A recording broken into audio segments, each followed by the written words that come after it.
Mr. President, thank you for chairing. And I particularly want to thank you, Mr. Freitas, for your briefing. And I'll point out that Mr. Freitas is in exile, having fled the regime. Thank you for your courage, and thank you for shedding a light on the true atrocities of the illegitimate Maduro regime. This past weekend, colleagues, the United States successfully carried out a surgical law enforcement operation facilitated by the U.S. military against two indicted fugitives of American justice, narco-terrorist Nicolas Maduro and Celia Flores. Colleagues, Nicolas Maduro is responsible for attacks on the people of the United States, for destabilizing the Western Hemisphere, and illegitimately repressing the people of Venezuela. As Secretary Rubio has said, there is no war against Venezuela or its people. We are not occupying a country.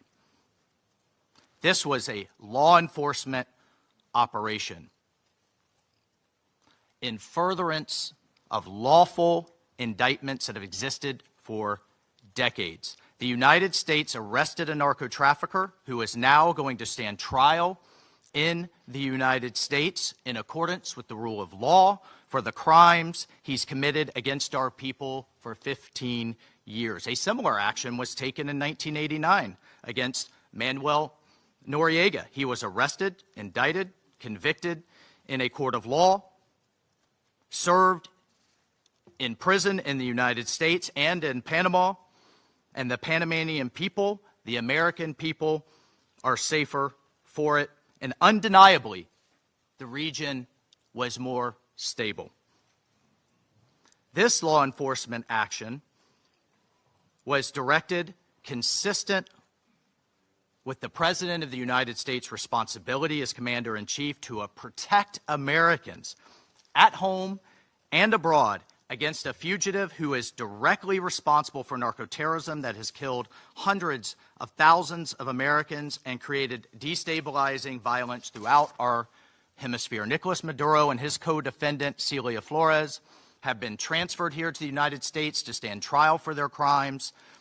Maduro was indicted by a grand jury in the Southern District of New York and faces very serious criminal charges for his involvement in a wide-ranging conspiracy to conduct narco-terrorism, to traffic cocaine and other drugs, and conducting international weapons trafficking. The overwhelming evidence of his crimes will be presented openly in U.S. court proceedings. Colleagues, Maduro is not just an indicted drug trafficker. He was an illegitimate so-called president. He was not a head of state.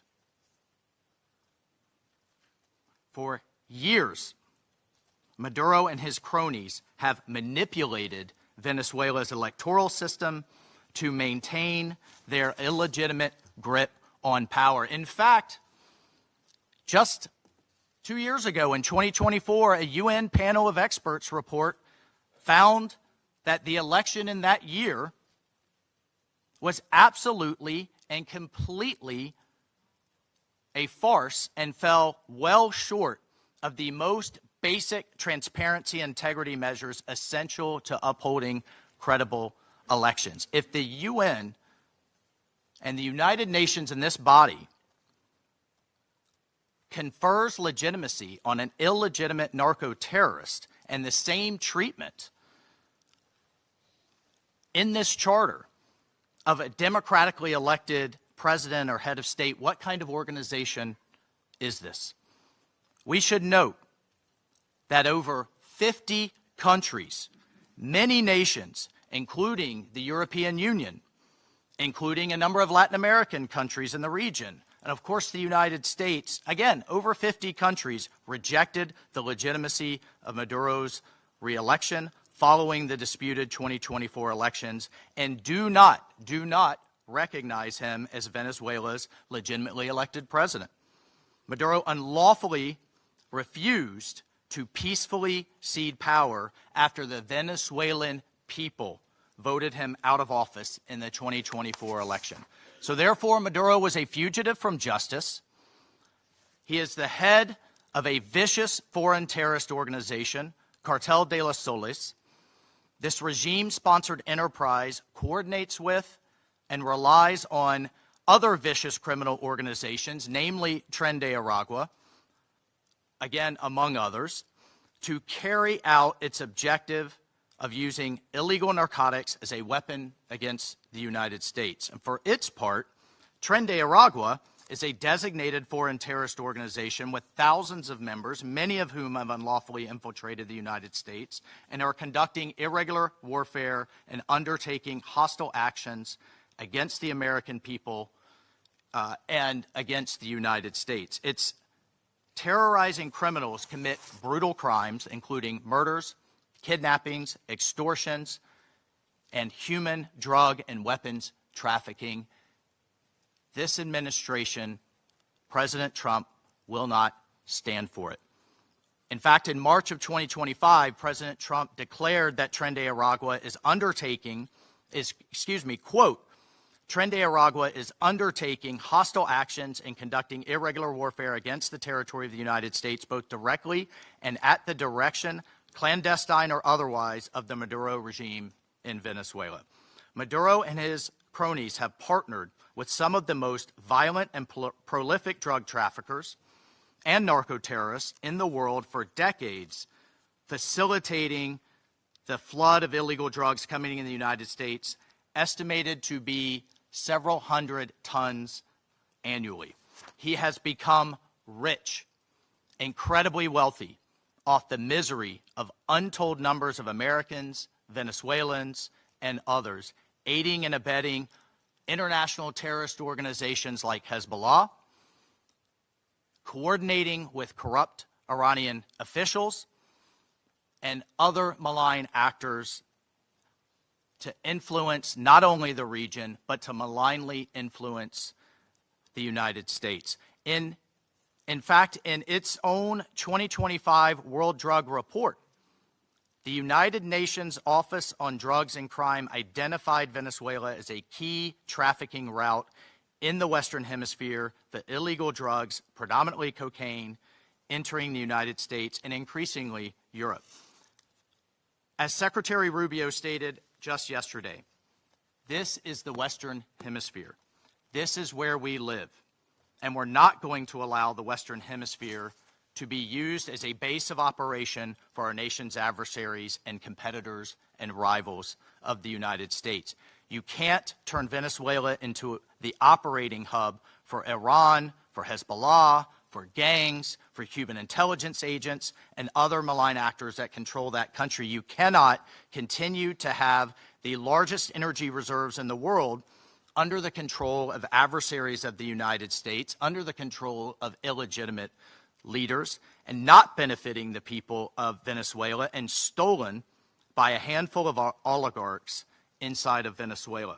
But it doesn't stop there. Numerous UN and international human rights organizations have issued reports documenting serious human rights abuses by the Maduro regime, including reports of extrajudicial killings, political prisoners, torture, and arbitrary and unlawful detentions. In fact, over 8 million Venezuelans have fled the country, destabilizing their neighbors in the region and creating the world's largest refugee crisis.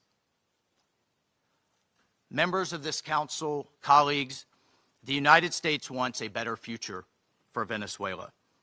We believe a better future for the people of Venezuela and for the people of the region and the world is stabilizing the region and making the neighborhood that we live in a much better and safer place. And this is why millions of Venezuelans that have fled this brutal regime are celebrating and cheering around the world as this body pontificates, including those celebrating are including in my home state of Florida, where hundreds of thousands of Venezuelans have fled this regime's brutality.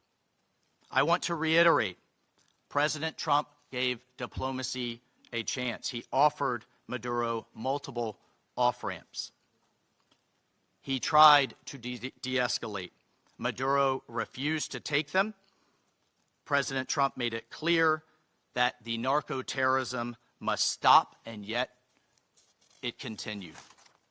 The United States will not waver in our actions to protect Americans from the scourge of narco-terrorism and seeks peace, liberty, and justice for the great people of Venezuela. I thank you, Mr. President. Jelajahi cara baru mendapatkan informasi. Download MetroTV Extend sekarang.